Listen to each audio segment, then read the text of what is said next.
कैसा लगता है आज उनके लिए? आज आप लोगों को अपने बीच में इसलिए बुलाया है कि एक बड़ी उपलब्धि जननायक चंद्रशेखर विश्वविद्यालय को प्राप्त हुई है। उस उपलब्धि के कारण से जननायक चंद्रशेखर विश्वविद्यालय का एक राष्ट्रीय पहचान बनी है। तो जैसा कि आप सबको मैं बताना चाहता हूं कि प्रधानमंत्री उच्चतर शिक्षा अभियान ये एक प्रकार की प्रधानमंत्री द्वारा चलाई जाने वाली योजना है केंद्र सरकार द्वारा और शिक्षा मंत्रालय के थ्रू चलती है। इसके अंतर्गत जो विश्वविद्यालय कह सकते हैं कि ऐसे हैं कि उनकी स्थिति थोड़ी जो है कमज़ोर है, परंतु वो पोटेंशियल रखते हैं, वो इस प्रकार के परिक्षेत्र में हैं, इस प्रकार से काम करते हैं कि उसमें विकास और उसमें नए नए विधान की उन्नति का रास्ता रहता है। उसको जो है ये स्कीम के तहत जो है भारत सरकार जो है मदद करती है। और ऐसे जो विश्वविद्यालय हैं कुल 26 विश्वविद्यालय जिनको कि दो फॉर्मेट में ये थे, एक 100 करोड़ का और एक जो है 20 करोड़ का फॉर्मेट था। 100 करोड़ वाले फॉर्मेट में ऐसे विश्वविद्यालय जिनको हम Meru multi disciplinary research university के रूप में आइडेंटिफाइड करने की बात थी, तो उन विश्वविद्यालयों को 100 करोड़ रुपए, बाकी विश्वविद्यालयों की 20 करोड़ के फॉर्मेट में रखा गया। तो मुझे ये बताते हुए हर्ष भी हो रहा है कि ये विश्वविद्यालय, जैसा कि आप सब जानते ही हैं कि एक नया विश्वविद्यालय है, अभी अपनी शैशवावस्था में है। यहाँ पर काम की गति पहले धीमी थी, परंतु इधर सरकार ने भी ध्यान दिया है और काम की गति बढ़ी। तो निश्चित रूप से इस विश्वविद्यालय के अंदर जो विकास की गति बढ़ी है उसमें ये और विश्वविद्यालय की पहचान उन 52 विश्वविद्यालयों में जो कि 20 करोड़ वाले फॉर्मेट में है उसमें हमारे विश्वविद्यालय को भी चिन्हित किया गया है और उसके तहत हमको भी सहयोग राशि प्राप्त हो रही है।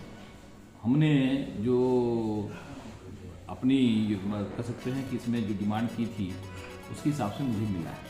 तो 13 करोड़ जो है 30,80,000 रुपये ऐसा करके हमको राशि मिल रही है। तो मैं सबसे पहले इस जो भारत सरकार की योजना के तहत हमें चिन्हित किया गया है, तो मैं आदरणीय प्रधानमंत्री जी को और शिक्षा मंत्रालय को विशेष रूप से धन्यवाद प्रेषित करता हूं कि निश्चित रूप से बलिया जो कि पूर्वी उत्तर प्रदेश के एकदम किनारे स्थित है, विकास की गति से थोड़ी पीछे रहने वाला था, परंतु सरकार ने इस प्रकार का जो सहयोग किया है, सरकार ने जिस प्रकार से इस जनपद को और इस विश्वविद्यालय को ध्यान दिया है, निश्चित रूप से यहाँ के जनवासियों की तरफ से और अपने छात्र छात्राओं की तरफ से मैं पुनः भारत सरकार और शिक्षा मंत्रालय को विशेष रूप से धन्यवाद प्रेषित करता हूँ कि उनके इस राशि से, उनके द्वारा इस प्रकार के सहयोग से निश्चित रूप से विश्वविद्यालय को नई गति मिलेगी। इन्हीं सब बातों के लिए, क्योंकि ऐसा निर्देश भी था कि ये बात जन जन में जाए और लोगों के मन में ये धारणा भी आए कि यह विश्वविद्यालय शिक्षा के साथ साथ गुणवत्ता के साथ साथ सब तक पहुंच बने, समावेशी शिक्षा का मॉडल तैयार कर सके। इसलिए ऐसा हम लोगों ने सोचा कि आप लोगों के माध्यम से, क्योंकि हमारे जो समाचार के बंधु हैं, जो चैनल के लोग हैं, उनके द्वारा आम जन में भी बात जाती है और उनमें भी उत्साह भी आता है और उनको भी ध्यान में आता है कि नहीं, हमारे पास में भी इस प्रकार का विश्वविद्यालय है जहाँ पर कि हम अपने बच्चों को भेजकर उनकी गुणवत्तापूर्ण शिक्षा को सुनिश्चित कर सकते हैं। कितना खास रहेगा सर जब विद्यालय के लिए कहीं ना कहीं उसको कैटेगरी में रखकर यहाँ पे कुछ मिला? कितना खास रहेगा विद्यालय परिवार के लिए? विश्वविद्यालय खास कितना है विश्वविद्यालय के लिए? अब जैसे आप पूछ रहे हैं कि कितना खास रहेगा, ये क्या है कि कैटेगरी का जो हम यहाँ सेंस कर रहे थे कि हम 2 फॉर्मेट में था ही, तो ये जो हमको जो राशि मिली है विश्वविद्यालय को सुदृढ़ीकरण करने के लिए मिली, क्योंकि हम अभी मल्टी डिसिप्लिनरी अप्रोच में नहीं जा पा रहे हैं। कारण ये है कि हमारे यहाँ भी बहुत इनिशियल कोर्स प्रारंभ होने हैं, जो बेसिक की कोर्स हैं वो प्रारंभ होने हैं और हम एक प्रकार से ये भी लक्ष्य सामने रखते हैं कि हमारे यहाँ ज़्यादा से ज़्यादा बच्चे इनरोल हों। हमारे यहाँ जो कह सकते हैं कि इनरोलमेंट रेशियो है वो देश में अभी 27-28% है। सरकार ने इस योजना के तहत ये भी लक्ष्य दिया है कि 35% तक इनरोलमेंट रेशियो आपका जो है होना चाहिए। तो हम प्रयास यही करेंगे कि ये रेशियो तक हम जाएं। और जहाँ तक रही कि ये खास की बात है, तो हमारे लिए तो कुछ भी जो भी हमारे लिए जहाँ पर कि अभी सब संसाधनों से वंचित है, जो भी मिलता है वो हमारे लिए बहुत ही महत्वपूर्ण होता है।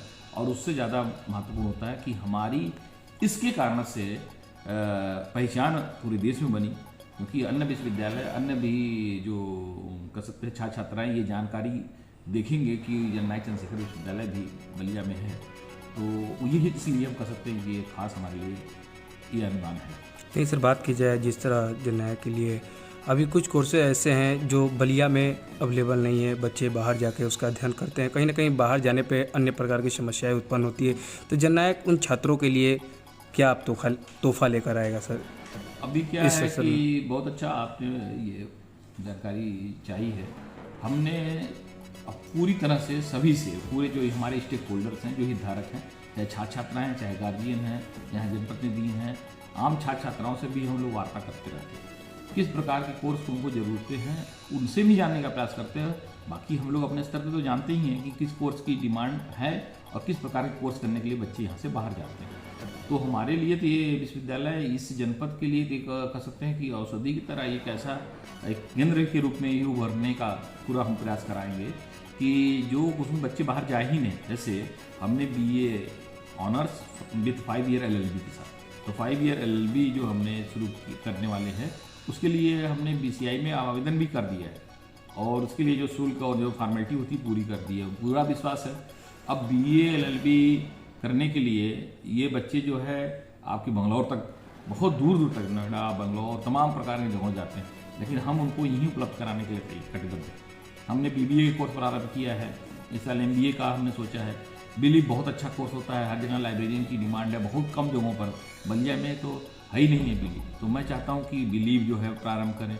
B.Ed का जो अभी नया फॉर्मेट आया है 4 वर्षीय वाला, वो निश्चित रूप से इंटर के बाद बच्चे जब उसमें जाएंगे तो वो भी एक होगा, तो उसको लिए भी हम प्रयास कर रहे हैं। यही नहीं, हम BCA जो है एक अच्छा कोर्स है, आजकल जो कंप्यूटर का ज़माना है, BCA का जो है, और BCA को मैं AI बेस्ड BCA कराना चाहता हूँ।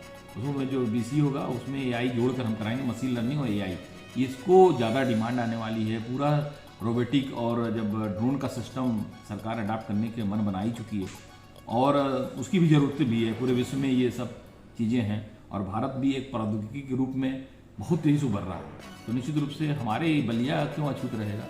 उस कोर्स को भी हम जो अपने यहाँ प्लान कर रहे हैं और मैं आप लोगों के माध्यम से विश्वास भी दिलाता हूँ लोगों को कि हम आने वाले जुलाई में जो हमारा सत्र प्रारंभ होगा उसमें हम 7-8 नए कोर्सेज के साथ समाज में जाएंगे जिनकी की आवश्यकता है। उसके बाद भी लगता है अगर किसी हमारे स्टेक होल्डर को कि ये कोर्स भी होना चाहिए तो हम उसकी भी योजना करेंगे।